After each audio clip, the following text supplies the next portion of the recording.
France. Et puis on vit dans le mensonge politique. Voilà, la manipulation. On nous fait peur continuellement. Attention, les terroristes. Attention, les extrémistes. Attention. Je reste poli parce que je ne veux pas être passé pour un goujat, mais ça pique les lèvres. Je vous le dis tout de suite, ça pique les lèvres. Moi, je prends l'exemple de ma famille qui a toujours travaillé, ma mère qui était artisane, qui a payé ses URSSAF, qui a payé tout ce qu'elle devait payer en plus plus que du plus, en se levant à 6 heures et en finissant parfois à 10 heures du soir. Quand vous êtes artisan, vous n'avez pas le choix. Hein. Attention. Hein. Oui, certes, ils peuvent gagner, bien évidemment, mais combien ils donnent? Combien ils donnent les artisans? Et c'est eux qui font bouillir la marmite française. Et vous avez vu un petit peu les charges qu'ils ont, ces gens? Qu'elles soient patronales ou salariales ou tout ce que tu veux derrière. Il y a toujours un truc de toute manière. Les mecs, ils arrivent avec un nouveau papier. Tu vas t'inventer la loi de la règle de la loi de la règle. Tu te dis, mais merde quoi. Vous voulez quoi? Qu'on arrête quoi? Vous voulez quoi? Vous voulez que les industries, les gros lobbying s'approprient tout, hein, et qu'on aille que dans un supermarché, votre supermarché, pour pouvoir acheter tout ce qu'il nous faut. Que ce soit d'une fenêtre à un clou en passant par la cage à chien ou une montre ou un vêtement. Voilà. Enlevez tout ça de la rue. Moi j'ai grandi dans une rue où il y avait tout. Hein, le boulanger, l'horloger, le libraire, le fromager, le pâtissier, le boulanger, la petite Guyenne, des petites Guyennes. Hein. Tout ça, quand les supermarchés sont arrivés, un par un, ils ont fermé les mecs. Un par un. Vous trouvez ça normal?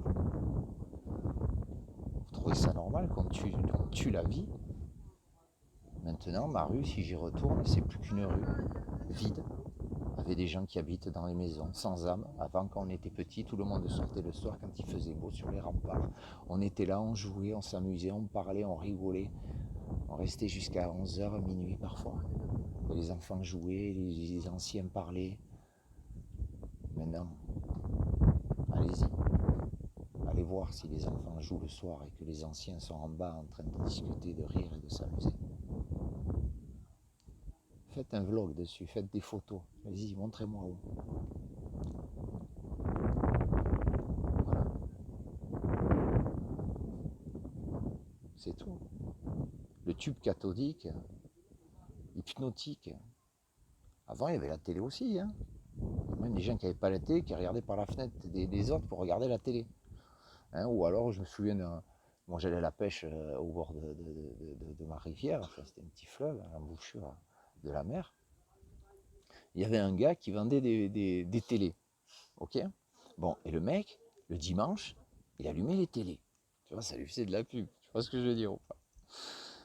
Eh ben, il y avait des gens, ils venaient pour aller voir le match de rugby ou pour voir l'émission. Mais il mettait le son, hein, le mec, hein, mais t'entendais pas. T'entendais vraiment pas, à cause de la vitre. Et ben, les gens, ils venaient regarder et c'était comme une attraction. Et après, bon, ben, quand ça s'arrêtait, tout le monde repartait, on te regardait pêcher, on y discutait. Il y avait les petits marchands, quand il faisait froid, c'était les marrons. Donc voilà, on était dans un climat. Tout le monde se connaissait. Tout le monde se connaissait. Tout le monde savait qui était qui, le fils de qui. Tout le monde. Maintenant, retournez là-bas. Plus personne se connaît. Ou plus personne ne veut se reconnaître. Parce que chacun vit dans un stress, mais aussi dans voilà, le regard de l'autre, et qu'est-ce que tu fais, et qu'est-ce que tu deviens, et t'as quoi comme voiture, et t'as quoi comme maison, et t'as quoi comme vêtements, et t'as quoi comme chaussures, et t'as quoi que... Fermez vos bouches les mecs. Quoi. Voilà, c'est ça qui m'attriste. Voilà. C'est ça qui me fait mal en France. Et puis pas qu'en France, attention, regardez, l'Europe entière s'embrase, mais le monde s'embrase. Par l'injustice et les politiques, ça vient toujours de par là.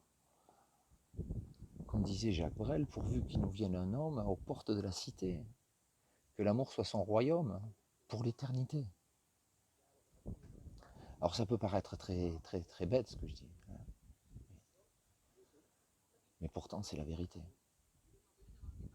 Pourvu que nous vienne un homme